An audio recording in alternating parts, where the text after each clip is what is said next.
And welcome back to Daybreak. Joe Buckel is here with national news.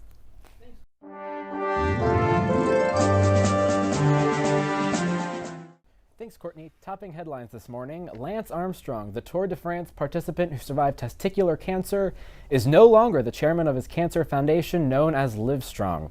Armstrong stepped down after the United States Anti-Doping Agency released a damning report that put him in the center of an organized doping program within his Tour de France teams. Nike also dropped Armstrong, saying the evidence against him is so overwhelming that the company can no longer work with him. Together, Armstrong and Nike sold tons of Livestrong merchandise. Most commonly known are the yellow bracelets. Armstrong was recently stripped of his 7 Tour de France titles as a result of the doping allegations. Armstrong will still serve on the Livestrong board. And in other news, federal officials have raided the Massachusetts pharmacy that is responsible for the recent meningitis outbreak in 15 states, including Pennsylvania. The outbreak has sickened over 245 people, and it has killed 19. Meningitis is an infection of the membranes covering the brain and spinal cord. Symptoms include headache, fever, and nausea. Fungal meningitis is not contagious. The outbreak has raised questions about how the pharmaceuticals industry operates. This pharmacy engaged in a practice called drug compounding that is not regulated by the FDA, who generally oversees drug manufacturers. Secretary of State Hillary Clinton has taken full responsibility for the lack of security at the United States Embassy in Libya. On September 11th of this year, there was an attack on the consulate that resulted in the death of 4 Americans, including State Department Ambassador Christopher Stevens.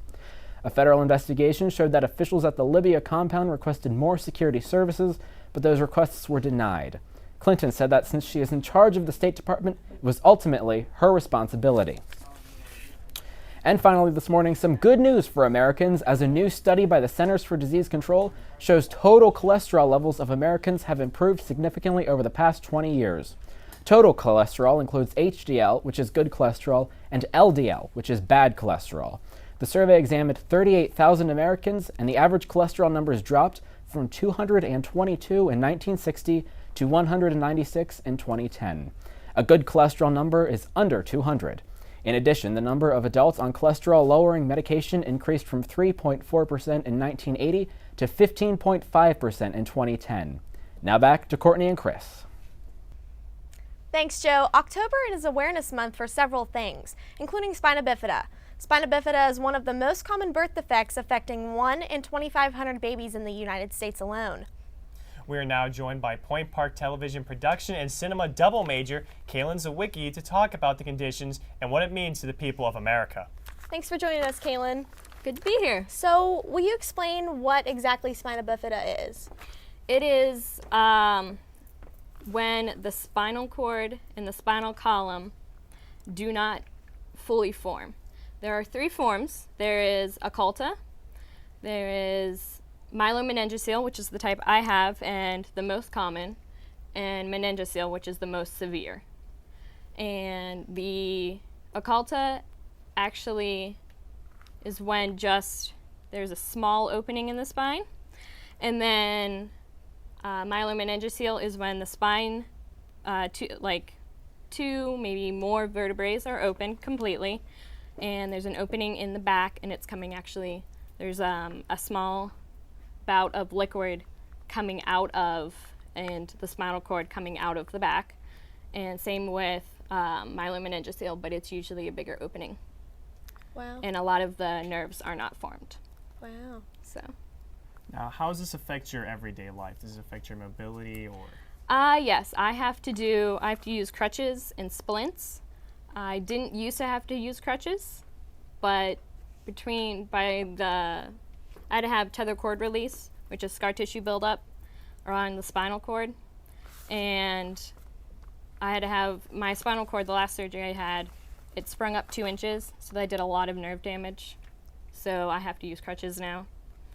That's about it. There's kids who are paralyzed from the waist down, and they need to use wheelchairs. There's people who, with occulta, they don't know they have spina bifida, and most with occulta, the only time they figure it out, that they know it, is when they hurt their back. Wow. So you said what's the most severe case? Meningocele. Meningocele, okay. Yes. The most severe case, like what can that do to people? I mean, you mentioned how, is that the one that like paralyzes people from the waist down? Meningocele and myelomeningocele both do. Meningocele I think it's more common in the like thoracic and like right around your chest and stuff like that. So those are probably people you would see that are more quadriplegics and stuff like that. People who would have more learning disabilities and issues with their speech. And you said that you have to wear splints? Yes, they are things around my braces, around my legs that help me walk. They help give support to my legs. Okay. So, and they come in,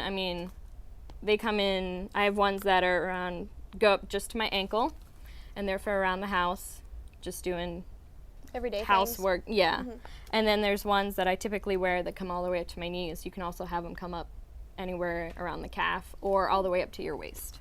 Oh, wow. I had those once and I broke them. Oh. Do you have to do like a physical training or go to therapy at all for this? I do physical therapy twice a week for right now. I used to do physical therapy 3 times a week whenever I was younger.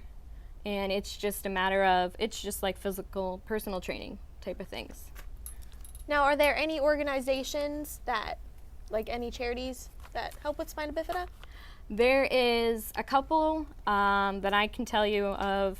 There's the Spina Bifida Organization of the Greater Pittsburgh area, and there's the Spina Bifida Organization of Philadelphia, and several other states have that. So. Okay. Well, thank you, Kaylin, for telling the story. Thank you. Well, thanks for having me. Oh, no no problem. problem. We're glad to have you on Daybreak.